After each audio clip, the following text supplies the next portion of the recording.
Maxi Balandi a émission le meilleur de la RDC. Il est temps d'identifier Moutounyoso au travers de l'acte, au travers de Malobana. Valeur nini ya Tshisekedi oyo eza lelo Delice Sanga Kolo Bake valeur moko oyo Tshisekedi azaki nangonga Delice Sanga naza nango. Tu t'appelles comment?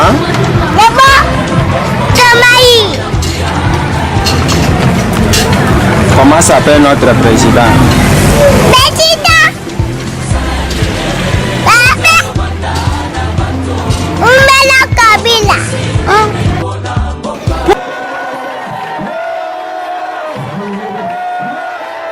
Merci Balandi Nabiso, merci Banamboka. Toyebisaka bino ke toza bana misala. Lelo toye lisusu na lisolo ya sika. Lisolo ya sika ezalinde Rama Bandali. Awa toza na Veningo Mbama numéro 20 na Bandali Chibango. Awa ndeto lobaka mafuta te maite. Poudre te eloko mususu te mabondele ya pamba. Bolanda ndenge milimo mabe ezo pakata.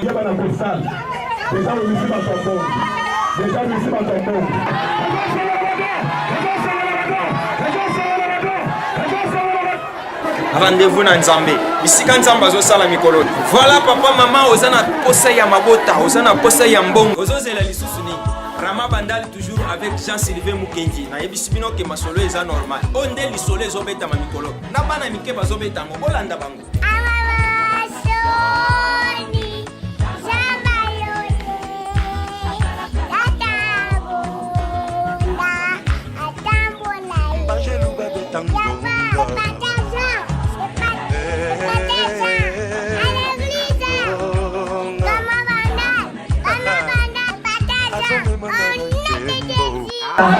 Nazali chaîne maman on a souffert ma casse na makambo bana.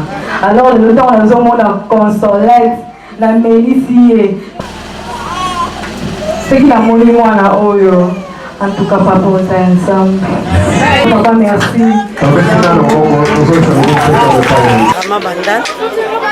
Ayena kutana pasteur abondeli pona ngai niam nazalaki nango fala ba operenga esili. Rama Bandali basambela kandegeni. Nous ensemble chaque jour à partir il y a de 7h30 tous ceux qui est construit c'est à 19h30 à des fois au débord à 20h 19h45 ceux qui va prier les intenses peut pas programme sur les années.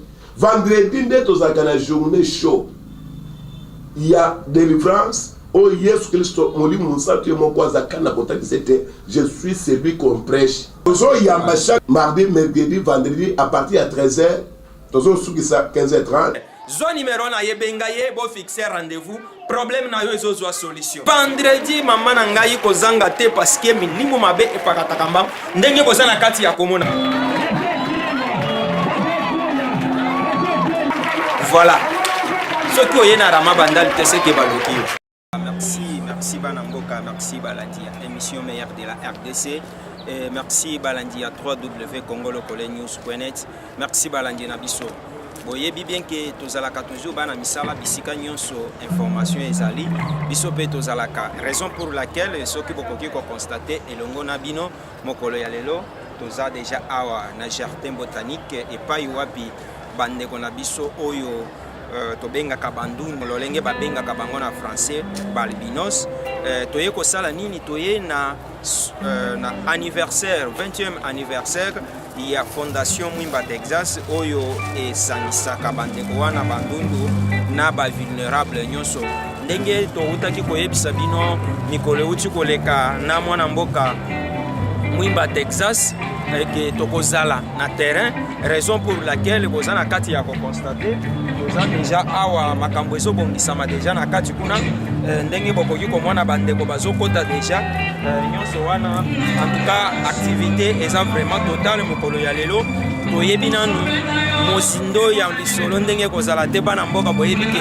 topesaka bino information en entièreté topesaka bino information en entièreté nayebisaka bino ke toza bato à terrain et surtout ke bana misala na bino raison pour laquelle vous avez constaté déjà en tout cas eza ya koyinda mokolo ya lelo avec fondation Mwimba Texas en tout cas eza makambo ya bana te. C'est pourquoi bino bandeko na biso ya poto, bandeko na biso ya bisika nyonso bolandaka biso kopesaka biso confiance na émission meilleure de la RDC. Boyeba na kotia maboko na ndeko oyo. Bo ayeba na kokende biso. Tala ebele ya bato bazawana tokokende na bino.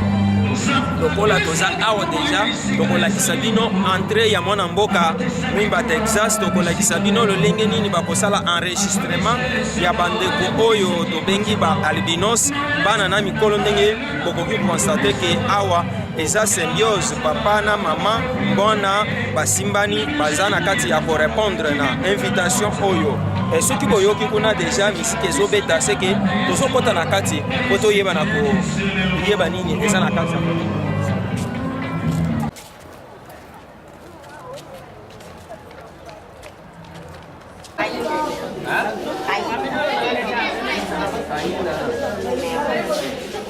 Bomba moka 84 244 moi aussi mobile nini nani Matumbweni oh yeah na koma mama ba lobi bozala mulongo ye amulongo na ngolo bangi awa. Merci balandi na biso toyebisi bino ke bana mboka toza awa pona ko pesa bino ba information vrai et fiable eloko moko te ekotikala ko échapper biso botala sale yango yo awa na jardin botanique bozomona ndenge bandundu ya bipai nyonso basangani mokolo ya lelo baye ko répondre na appel ya mwana mboka Mwimba Texas. Bozana kati ya ko constater ki oyo eza bandundu ya Kishasa ndenge banda komona ba mama bazokota na bana na bango soki omoni wana ozomona ki oyo ba mama mususu ba papa baye ko accompagner bana na bango bandeko mususu baye ko accompagner pe bana na bango tokosolola malembe na batu mais tolakisi bino nanu tozobima lisusu libanda mwana bana mboka po toyeba na komona lisusu makambo nini ezo leka libanda. Bana mboka toyebisaka bino ke bisika information ezali biso tozalaka raison pour laquelle bozana kati ya ko constater que toza awa na jardin botanique bozomona ezali bipai wapi mwana mboka Mwimba Texas aponi ko sangisa bandundu nyonso ya mokili mobimba nalobi bandundu bokomona bango donc tolobaka bandele na biso ya Congo mindele na biso baza awa bozomona deja ndenge baza na kati ya kokota bozomona voilà bana mboka soki botali oui tozo s'approcher muke wana ezali entrée ya mwana mboka Mwimba Texas voilà ye wana na mutuka na ye voilà azokita kiti voilà abandi kotambola ti akei kokota na kati wana mwana mboka Mwimba Texas ndenge toyebisaka bino kaka ke tokosala musala na lolenge ekeseni na batu mususu parce que meilleur de la RDC c'est ça ce qui fait notre différence. La différence c'est que tokitaka terrain tobandaka un événement na ebandeli pe tokomaka nango pe na suka tozokota nano na kati po boyeba na komona makambo nini eza na kati ya koleka kuna.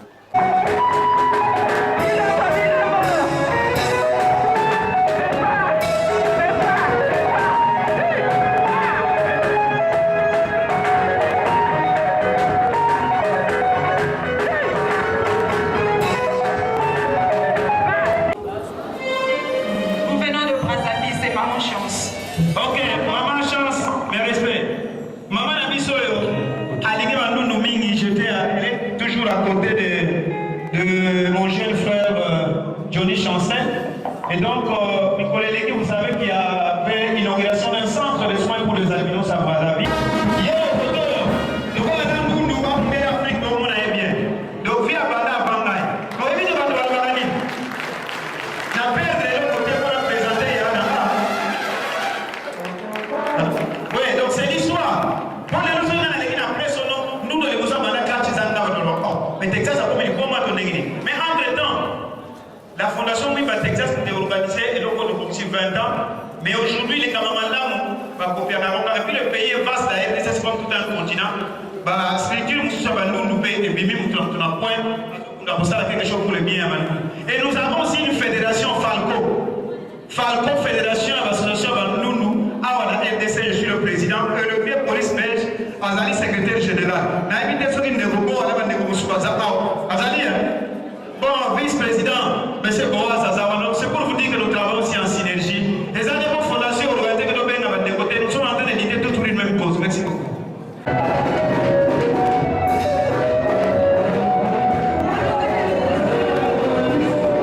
Bana mboka bozana kati ya komona awa tozana kati bozomona kuna liboso animation ya makasi bokotuna animation wana eza ya wapi eza animation ya Chance Olange mama Chance Olange auti na Congo Brazzaville azali vraiment chantre munene na kati ya mboka ya Brazzaville batu oyo bazosala fierté ya Congo na biso ya ngambo ndenge ozala na kati ya Congo wana ye na orchestre na ye bango batiaki maboko balobi ke toza elongo na bandundu tozo kompandir na bango mais eloko moko esepelisi nga apesi mpenza message moko ya bolingo ya mpe tomeka kolanda nano moke extrait wana mpo nayebisaka bino oyoka na biso Olangue te mais Olangue n'est-ce pas c'est ça parce que maman Olangue c'est à Tikaki biso déjà c'est la loi de la nature mais maman Olangue azana donc maman à vous.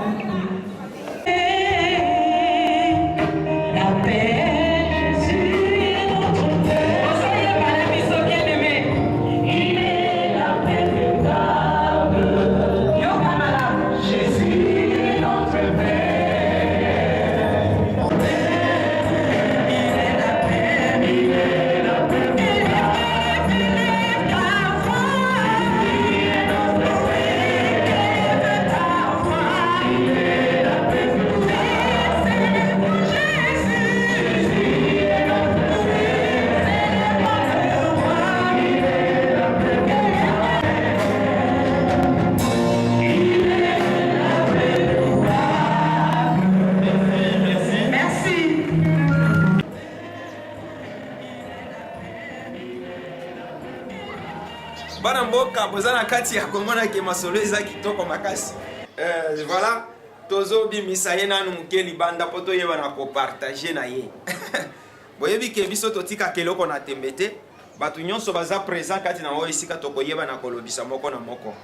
Tozo bima libanda to yeba na ko benda nanu mwana mboka Chance Olange oyo asimbi peza animation ya mokolo ya lelo et puis album na ye eza en marché bon album na ye eza na marché de disques batu nyonso bandeko nyonso bozolanda na poto bozolanda na Brazzaville bandeko nyonso bozolanda na République démocratique du Congo na Angola partout bisika nyonso bozwaka biso na émission meilleure de la RDC. Voilà album ya mwana mboka Madame Chance Olange eza na marché des disques bokoki koluka boyeba na kozwa yango soki boza pe posa nango numéro na biso eza wana omoni banzembo wana esepelisi oyoki ke solo na nzambe ezolumba hein ozo sentir que présence na nzambe eza place wana yeba na kobenga na numéro wana tokotia bino en contact okoyeba na kozwa bisika nini album wana eza déjà o ezalaki kaka moi extrait po boyoka ke masolo eza vraiment kitoko makasi. Tozo bimana nu muke po toyeba na ko solola na mwana mboka balandi na biso omoni tozalaki na kati sikoyo tozali banda kati na oyo esika avec baye oyo bayaki ko participer na bisolo oyo esangisi mokili et surtout bandeko na biso oyo tobengaka bandundu.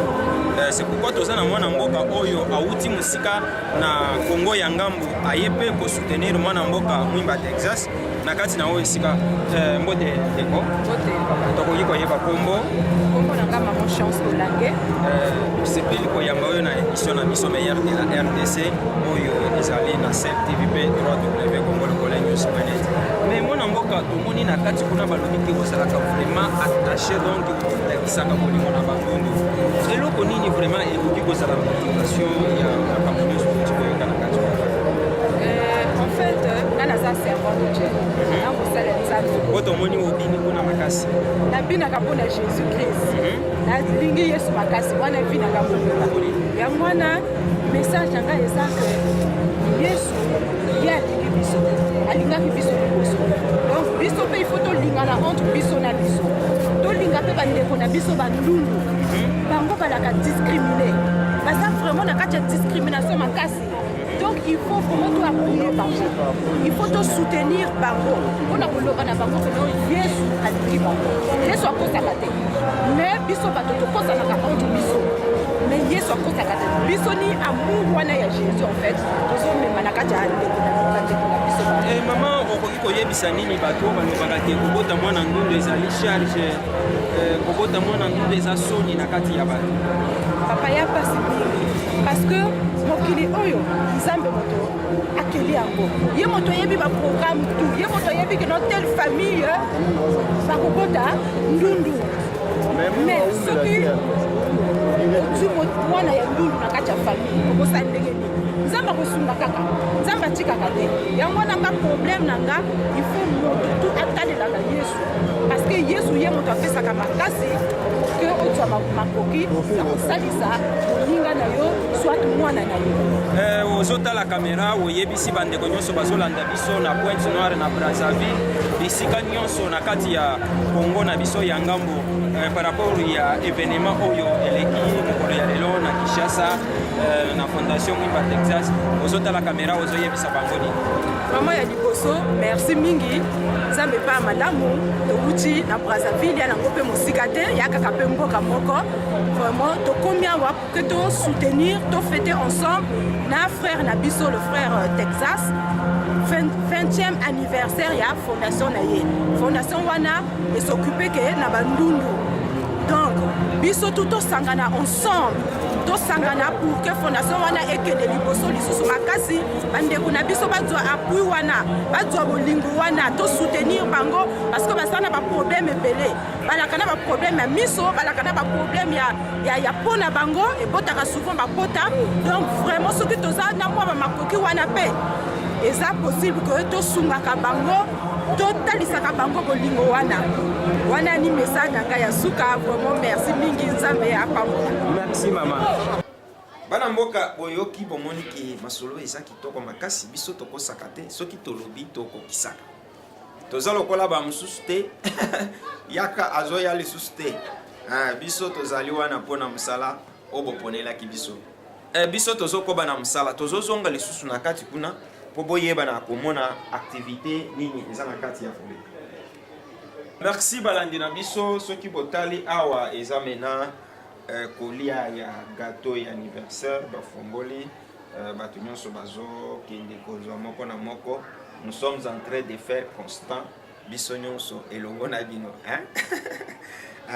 c'est ça ce qui fait notre différence dans l'émission meilleure de la RDC na congolocolenews.net na Sahel TV bozalaka décidé bozwaka en entièreté événement ndenge bozala kati ya constater yango wana après kolia kosepela les prise de photos d'ensemble ndenge bozala kati ya komona kuna mwana mboka chance olange azana kati ya koanime toujours la salle tala ndenge plein eza na kati ya salle wana esengo ezalaki vraiment makasi ndenge boza na kati ya komona awa tokomi sikoyo na ntango ya mot de circonstance ya mwana mboka Mwimba Texas boyoka nanu alobaki nini qui s'occupe de la protection, la défense, l'encadrement et l'assistance à la finance de nos personnes vulnérables en République démocratique Congo, a été créé le 16 juin 1998 ou 98. Et c'est connu de tout le monde que d'abord Mwimba Texas c'est un catcheur. Je viens vous donner les tâches, j'ai humanité les tâches, j'ai envie des tâches éducatifs, parce que quand je suis arrivé dans ce monde des tâches, les gens disaient que les catcheurs ce sont des voilous, des brigands, des délinquants, des gens qui ont raté la vie. Et moi j'ai dit que cette façon de voir les choses est discutable. Voilà pourquoi j'avais créé mon propre club de catch dans l'Afrique dans le souci de promouvoir et d'éviter d'implanter un catch évidemment différent des autres. Un catch propre, classique et éducatif, comme dit-on, esprit sain dans un corps sain. 10 ans après, donc en 90, Dieu m'a inspiré pour que je puisse conférer à mon genre de catch classique une connotation philanthropique ou socio-humanitaire. Vous allez apprendre que Wimba Texas est allé sur un pénitentiaire de l'éducation de Kinshasa, faire un combat en faveur de prisonniers, mais je ne partais pas même de lui. Et quand je disais à mes frères biologiques, donc surtout à mon aîné, le docteur Bouzoma, qui est avec nous aujourd'hui, c'est vraiment honoré, je disais que je vais conférer à mon genre de catch une connotation philanthropique. Il dit, mais mon cher frère, comment est-ce que vous allez faire ça? Voilà, j'ai commencé au centre pénitentiaire, amener du beau catch pour aider les prisonniers, mais un sac de riz, un sac de sucre et 1000 pains. Comme dit-on, la belle dame ne peut donner que ce qu'il a. Et de temps en temps, ce que je faisais, c'est que je fais un combat. Si j'ai $2000, les $1000 c'est pour moi, avec ma famille restreinte, et les 1000 c'est pour aller assister les autres. Donc je suis une bénédiction pour les autres. J'ai sillonné dans tous les camps militaires pour assister les blessés amputés de guerre, en commençant par Polo, quand c'était un peu partout. Et d'ailleurs, j'ai déplacé les guerres aussi Tigota, là où il y avait les gens qui ont fui la guerre, ils étaient traumatisés, c'est une occasion pour les se défouler, se détendre. Voilà, et le chef de l'État suivait tout ce que je faisais à l'époque. Il avait posé la question au gouverneur Kibé, mais il y a une alliance là qui fait des tours dans les camps. Mais il est financé par qui est sponsorisé, non, il fait ça avec ses propres moyens. Voilà, le chef de l'État m'a donné l'ordre pour que je puisse être décoré. Donc, chevalier des ordres nationaux, c'est une médaille honorifique. Mais je me suis dit, c'est bien bon. J'ai sillonné dans des hôpitaux, je suis du Congo central, j'ai commencé les Kassamoulou jusqu'à Mwanda.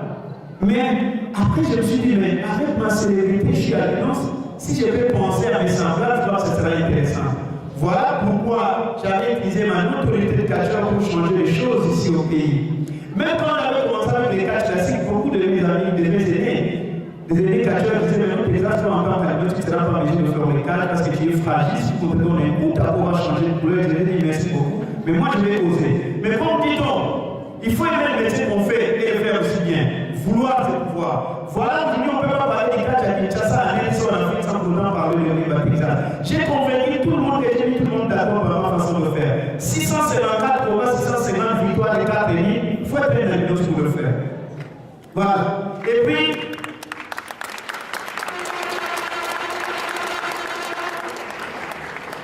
quand j'ai commencé avec les catchs classiques, vous savez, beaucoup de catcheurs disaient, mais c'est alliance, il fait encore quoi? Les catchs, c'est les catchs publics, c'est les catchs classiques, éducatifs, athlétiques, c'est quoi encore? Et parce que de temps en temps, quand je faisais mes combats, les autres gens venaient, des autorités savaient que chez Texas, c'est vraiment la classe. Et ce n'est qu'après que les catcheurs ont fait, ils ont pu faire un effort pour mes rejoindre. Et aussi, quand j'avais commencé avec cette moitié de la formation Wimba Texas, je suis toujours en contact avec la presse. Et voilà d'ailleurs les gens pour laquelle je ne cesse de remercier la presse. Ce n'est pas en vain quand les gens disent que la presse est le quatrième pouvoir. Si moi je vous parle de Wimba Texas, je ne suis pas en contact avec la presse, les gens ne peuvent même pas avoir une idée, et c'est caché à la News Texas qui doit faire les techniciens. Et voilà ce qu'ils essaient de faire pour se faire des essais à l'alliance et d'autres vulnérables. Alors les alliances venaient me dire non. Les Kaniswana et nos yeux, ça va monter. Si aujourd'hui un alliance se promène, il attire l'attention des gens. Mais maintenant, tout le monde commence à venir plusieurs alliances. Mais les non-nous vont encore se moquer de nous. Je les ai dit, vous savez que sincèrement, n'a pas dit ça, il va en essayer vous savez que je suis catcheur.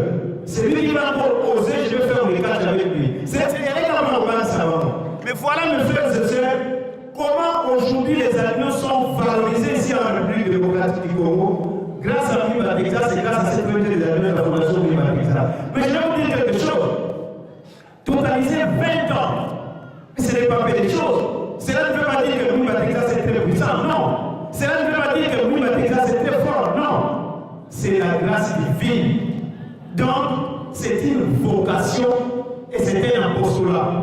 Et puis, vous savez, quand on réalise tout ça, vous savez, en Psaume 108, 14, avec Dieu nous ferons des exploits et il écrasera nos ennemis. Et dans l'X6 38, donné, il vous sera donné. Avec les autres, c'est cette médaille qui est bénie. Dans Proverbe 19, 17, c'est le souci des pauvres prêt à Dieu. Et moi, Wimba Texas, Je suis un villageois, moi je suis pas né à Guine. Mon frère est né, le docteur Bouzoma qui est là, il pourra te témoigner. Mais mes frères et sœurs, je suis né au village, mais aujourd'hui, Kinshasa, RDC, Afrique, peuple, le monde parle de Mwimba Texas. Voilà pourquoi dans 1 Pierre 5,5 on dit Dieu résiste aux orgueilleux, mais il fait grâce aux humbles. Donc attention, il ne faut pas combattre Mwimba Texas pour aller long au monde de Katinangaï, ils avaient à zone Monangaï. Mes frères et sœurs, l'orchestre des années, ça une année. L'église, ça une année. L'association, ça une année, mais 20 ans d'existence des éléments qui étaient. Alors, mes frères et sœurs, c'est ce que j'ai toujours demandé aux alliances. Voyez, parce que si vous voyez une Zambé, tu arrives quelque part, quelqu'un est en train de discriminer, mais si vous voyez une Zambé, vous souffrez, tu vas dire, mais non, et ça va me prendre, ça va me gagner, ça va me gagner. Fille, mais ça va dépendre de la Zambé. Moi, je souffre dans la ces années. Donc, et puis, dans Deutéronome 28, 13, moi, je suis la tête et non la queue. Et je resterai tout en haut et non en bas. Parce que je vous dis que vouloir, c'est pouvoir, mes frères et sœurs. Sourions-nous, l'idée de finir au matériel, si tu veux que les choses puissent changer, parce que moi, je me pose dans des questions. Aujourd'hui, les gens sont en train de se battre, de se couper à mille morceaux, pas comme un docteur, à comme un monseigneur, nous allons monseigneur, Brassine, Babachibou, à comme un licencié. Mais comment il y a encore ça la nuit, surtout, mais quand on va dans le Banzambe, à quand verset biblique, il y a ça la beauté. Toi, tu es un homme de Dieu, tu es chrétien, tu es croyant, mais tu dois être un modèle. Tu dois être un modèle, mes frères et sœurs. Parce que dans Galates 5, 22, c'est très important pour que les gens puissent vraiment se dire que le fruit de l'esprit, c'est la joie, la paix, la douceur, la fidélité et tout consort. Merci beaucoup. Voilà, Balandi, à émission meilleure de la RDC, fidèles téléspectateurs, il y a TV, internaute, il y a www.congolocolenews.net. Msala bopesa kibisonde yango tozana kati ya kosala. Et ceux qui botali na salle ya okomona présence ya ba invité belé ba personnalité belé ba partenaire ya structure oyo esangisaka bandundu na ba vulnérable na kati ya mboka na biso oyo ekambami na mboka Mwimba Texas ba délégation pe ya libanda ya mboka bayaki soki omoni en tout cas activité wana ezalaki toyoka nano ba invité bazalaki banani kati na oyo esika avec plein de sourds et tout consort. Mais si notre pasteur peut bien emboîter le pas, dans pasteur Cosma, je crois que ça serait intéressant. Et maman et sœur, donc madame Cosma, nous avons papa Grégoire, papa Jérémie et papa Missi, papa Sissi. Donc vraiment, c'est mon mini. Vous pouvez vous mettre. Et donc c'est une fierté parce que mais en même temps aussi, je venais vous parler du premier ministre sortant Matata pour ma porte. Quelque chose. Vous savez, mon frère aîné, le docteur Bouzoma, qu'est-ce que nous Sébastien pour les intimes? Même quand on avait commencé les catchs, là, il disait non, moi je ne fais pas vos histoires de catch. Je dis grand frère, laissez-moi faire. Et puis les parents sont partis à temps, ils sont décédés à temps pour les études et tout ça. Donc c'est le grand frère qui a fait tout pour que Mwimba Texas puisse devenir ce qu'il est aujourd'hui. Mais il y a une réciprocité. Moi je suis fier de mon frère aîné, et mon frère aîné est très fier de son jeune frère Texas. Et puis c'est le premier sponsor de la fondation Mwimba Texas. Donc encore grand frère, merci beaucoup, que Dieu vous bénisse. Vous-même. Merci Banamboka. Je crois que la présence remarquable, il y a Banamboka, il y a Congo Brazza, présence, il y a président, il y a Bandundupe, il y a Congo d'en face. Ndengo moni na mesa wana ya likolo bazali donc eza ba délégation. Alors moko na moko pe alobaki na micro na biso to bima libanda po boyeba na koyoka ndenge nini balobaki na micro na biso. Que l'alpinisme est un handicap d'abord et que les alpinistes puissent se battre pour leurs droits et que les autorités puissent accompagner ces personnes. Merci. C'est moi qui vous remercie. Président, vous avez dit que vous avez dit que vous avez dit que vous avez dit que vous place dans la société. Bateau balobaka ndundu baza la place za bateau ba yebité. Ignorance peut ça la que bateau balobaka mokili kili. C'est pour ça ça qu'il faut continuer à expliquer bato que non ndundu aza lokola moto nyonso aza lokola yo na ngai eza kaka mpo na ye moto aza na problème ye lokola handicapé oyo aza moto no mais ye baza na handicapé na par rapport a mpo na ye moi soki epesi poso na ye esalaka ye mpasi miso na problème wana eza kaka baka oyo biso nde fo tobundela fo sote ebundela il faut bagouvernement ya bamboka nyonso ya afrique mboka nyonso ecréer que moi chapitre mpona kosoutenir bango parce que bango moko baza kovivre difficilement tala par exemple na kati ya classe soki mwana ya albinos avandi na nsima akotala tableau te eya makambo mike fo babundelaka epuis fo gouvernement epesa bango mpe ya lunette eza soutien oyo fo esalama na mboka. Merci balandi na biso et surtout balandi ya Sel TV na www.congolokolenews.net toyebisaka bino ke toza bana misala. Alors toza lisusu lelo ndenge bokoki ko constater toyebisaki bino depuis tongo bomonaki lolenge makambo elekaki. Voilà pourquoi to approcher mama lelo po ayeba na koyebisa biso eloko nini ememi bango kati na o esika. Mwana mboka mbote. Mbote papa. Tokoki koyeba kombo. Kombo nanga Madame Mimi. Madame Mimi tomoni bino awa lelo na jardin botanique ya Kinshasa. Eloko nini ememi mama kati na o esika. Bon, eloko ememi nga awa na ko assister na réunion ya balbinos pour na mwana nanga Darel. Yango na ko participer moyen na zanga ezate. Ezambala liboso ou participer ou bien ou participer. Bon, c'est la toute première fois Ernalanda qui na président pas président Texas que boya na balbinos nyonso. Yango ngapelelo na sake fort nazala. Mama tango omona kanakati ya société woboti mwana na yo albinos ozalaka ndenge nini fierté nini ozalaka nango par rapport ya ndenge omonaka est-ce que jour aliboso botaki esalaki yo ndenge nini? Ah ben jour aliboso na botaki nazaki nanga normal parce que za mwana kwa bala nyonso pour la sepela na bango pe mingi nazaki toujours normal mbali nanga pa a soutenir kingai donc mimi aza mwana aza bien et tout ça. Ozwaki difficulté moko ni na côté ya famille mobali mwasi te? Non, nazwaki difficulté. En tout cas makambo nyonso ezoleka normal avec mwana boza bolingo ya kobokola yebi. Normal. Eloko nini okoki koyebisa mama Mimi okoki koyebisa nini batu bazolanda yo na minute oyo baboti bana ya balbinos et puis ou bien ba oyo bakoya kobota pe bana balbinos okoki koyebisa bango nini? Bon, eloko nga na oloba na ba oyo baboti balbinos albinos aza mwana aza roi bana nyonso oboti ye ko regretter te linga ye chérir ye tangisa ye polobi azala mutu na société et puis so tali pour le moment ba albinos vraiment baza bado ba komi bana moko préféré na monde.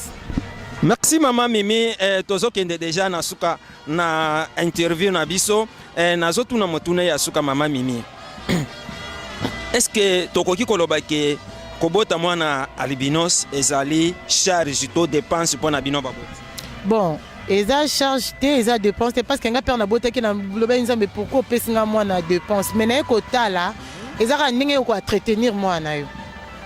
Eza na motungisi moko te abela kate koleka bana. Non.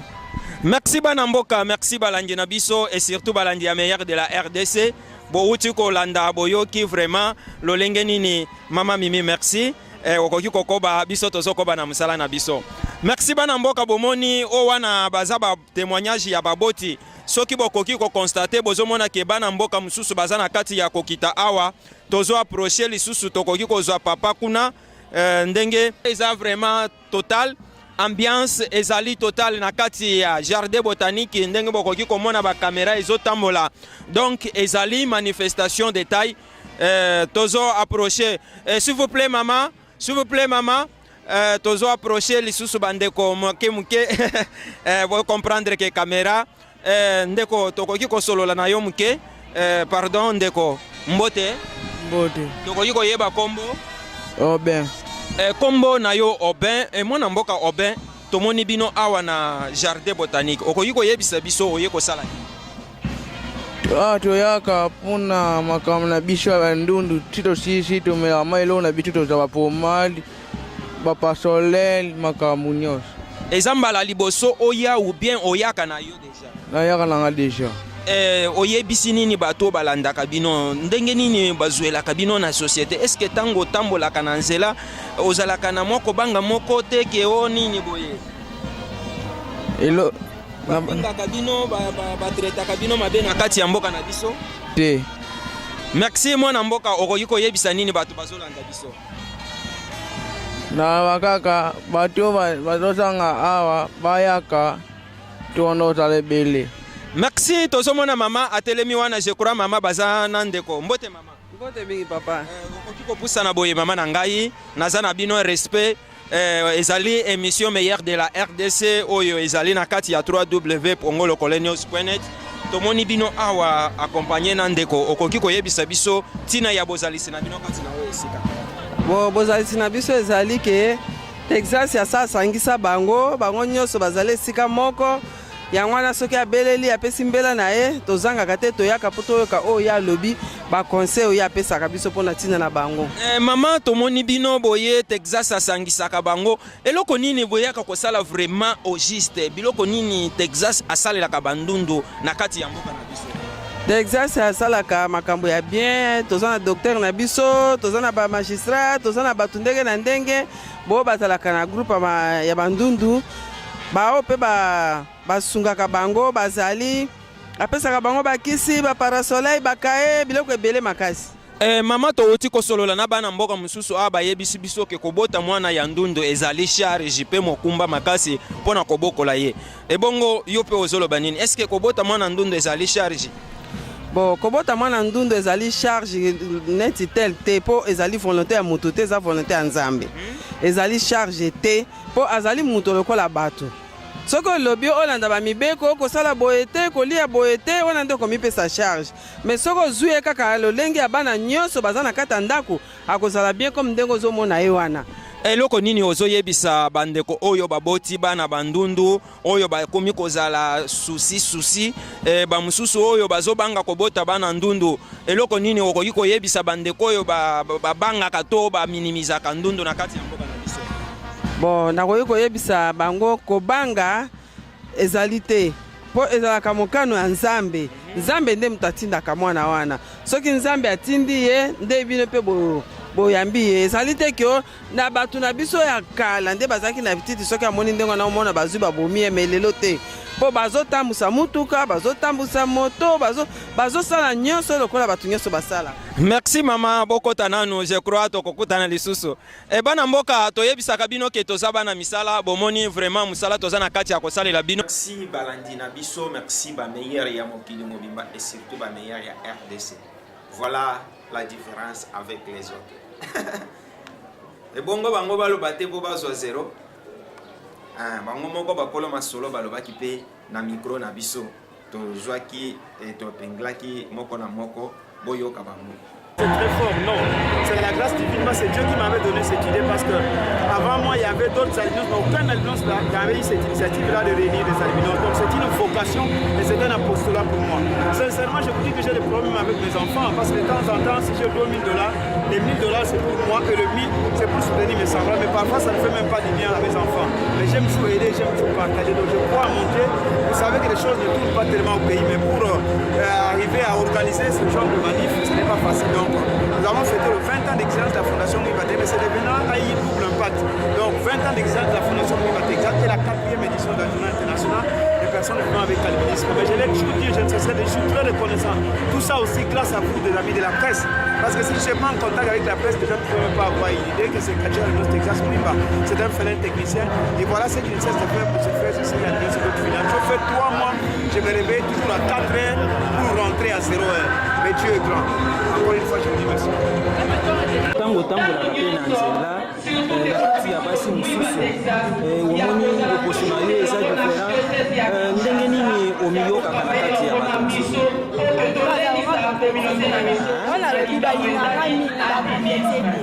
ebongo nini okoki koyebisa na bato oyo bamonaka albinos lokola ndundu lokola mutu moko kaka ya ndenge wana ozoyebisa bango nini?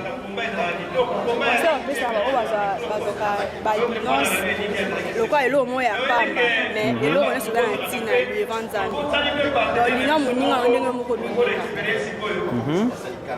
kozwa albinos te loko eloko moko ezanga ntina oyo bana konéglige donc eza bien te donc linga albinos ye mpe so aza na société aosa eloko est ce que tokoki koloba ke bandundu mpenza mikolo bakomi na motuya na kati ya mboka na biso? Oui, bakomi na motuya depuis mwimba Texas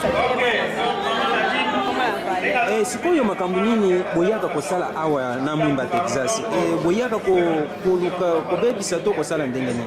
Awa ezalaka juste toye po liboso ezalaki nde nalobi albinos ande kosenéglige neke epesaki esanga na bato eza dine te mais depuis toya apesa so baconseil ebele donc so oza na baninga okozala neti ezalaki mosu na classe baninga otumba okokima mpe na classe mais banda oya olongola complexe donc nyonso elekaka bien na baconseil makambo ebele elekaka vraiment bien yango avantage boye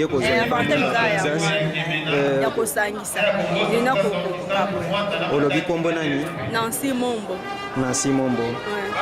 Oza mpe na kati ya lisanga oyo te eza mbala liboso bien oyo eza 40e année na yo? Oyo eza 7e année, 7 ans déjà. Merci mwana mboka. Merci beaucoup. Merci Bolandi. Musala ya mwana musala na bino oyo bopesaki yango oyo tosala. Et na kobima ya manifestation wana ba témoignage pe na kati ya nini wana bandeko mosusu bapesaki ba témoignage à propos ya mwana mboka mwimba Texas tolanda po biso toza awa pona yango tozosala yango. Aujourd'hui, c'est un jour spécial où nous commémorons la 20e anniversaire de la fondation Mwimba Texas.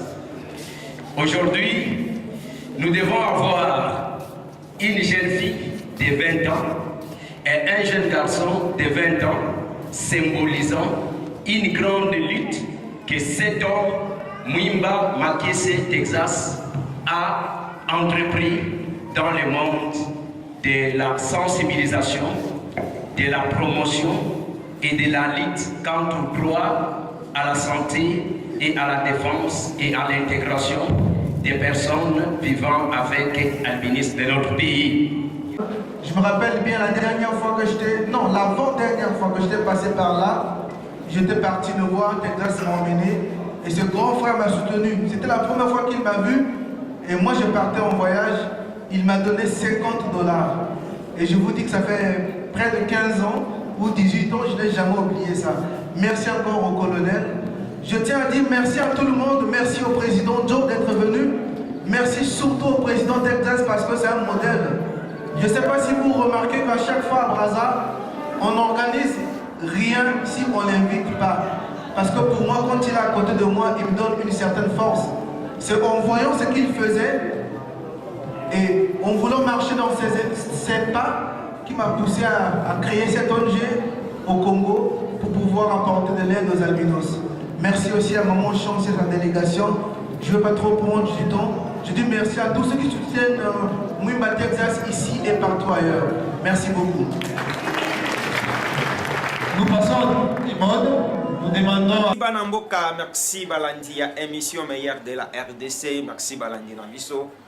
Ndenge bokoki ko constater elongo na ngai c'est que tokomi na suka ya émission tala musala bopesa kibiso ya kosala yango yo tosali soki bo constater masolo ekomi na suka mwana musala na bino toujours numéro na biso ezali wana posa ya publicité ozana manifestation point de presse olingi ke eleka na lolenge nanu elekati ba traité yango na lolenge nanu ba traité ozana posa ya ba salela yo musala ya qualité neti ya boy.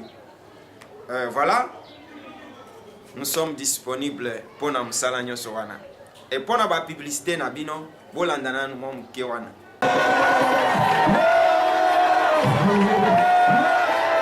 Merci balandi na biso, merci bana mboka.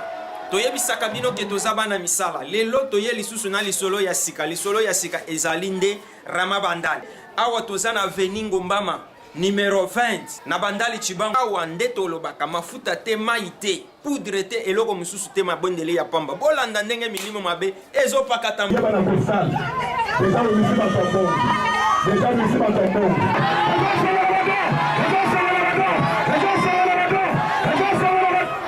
Rendez-vous na Nzambe.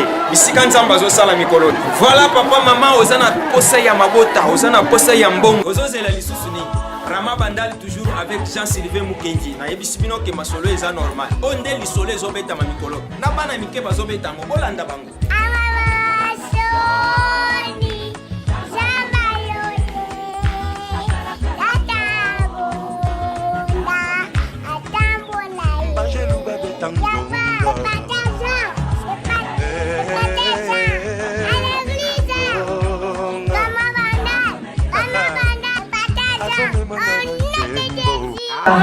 naza jeune mama on a souffert makasi na makambo ya bana alors le temps on a mona consolette na Mélicie c'est qui la moni mwana oyo en tout cas papa on est ensemble papa merci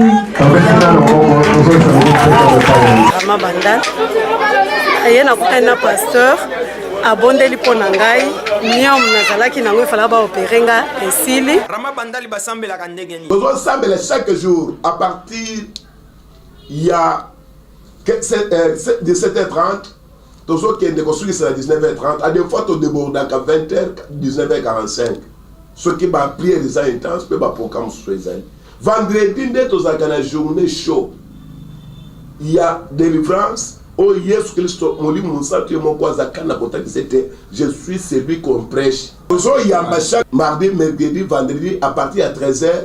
Tozo sukisa 15h30. Zo numéro na yebenga ye bo fixer rendez-vous. Problème na yo ezozwa solution. Vendredi mama na ngai kozanga te parce que milimo mabe epakataka mbam ndenge kozana kati ya komona. Voilà. Ce qui est na Rama Bandal te ce que baloki. Équipe eza complet na lolenge ya mwana musala na bino toujours owan eza mwa nini ya kolakisa bino que nous avons la capacité et la possibilité de tout faire. Ozana posa ya production, montage vidéo, masolo ya bien, oyetali audiovisuel, benga biso numéro na biso ezali wana to koyeba na ko fixer yo, ko localiser yo esika nini to kokutana po oyeba na kosala musala na ndenge ya kitoko makasi. Ozana posa ya ba concevoir publicité ya kitoko, publicité ya bien na ba norme ya bien na lolenge ya bien, benga biso numéro ezali wana. Ozape posa ke publicité na oyeba na koleka na kati ya émission meilleure de la RDC na TV na biso celle TVP na www.congolocolenews.net numéro na biso ezali wana. Pona ba pib na bino nyonso. Pona masolo nyonso etali publicité, pona masolo nyonso etali ba promotion meilleure de la RDC, boza le bienvenu. Voyez ba ki n'importe qui akoki koleka wate soki oyepe to kolandela nanu koyeba ki makambozo ya nango eza crédible to eza makambo ya mutu likolo. Voilà, ba produit na bino nyonso, vous êtes le bienvenu. Ba publicité na bino déjà conçu pour eyeba na koleka na émission oyo tozali na maboko polele pona koyamba bino. Meilleur de la RDC, nous sommes là pour vous servir. Merci mesdames. Merci Balandi à émission le meilleur de la RDC. Mais il est temps d'identifier Moutounyoso au travers ya acte naye, au travers ya maloganaye. Valeur nini ya Tshisekedi oyo eza lelo Delice Sanga Kolo Bake valeur moko oyo Tshisekedi azaki na ngonga Delice Sanga naza nango. Tu t'appelles comment? Maman Chamaï. Comment s'appelle notre président? Président Oumana Kabila. Pour place aux alliés, au bandi komituna ke nani aza sima na yo lingi nani aza sima. Mabe yo moko sala ke pesaka mingi koleka. Malamu sali la kamboka. C'est ça inconvénient ya Congolais. Allez, balesie nani atindi yo lingi nani atinda. Ok, kofina. Kosilikate tango koyoka batangi boyo batangi oyo. Je ne suis pas là pour Kamoko, je suis là pour tout le monde.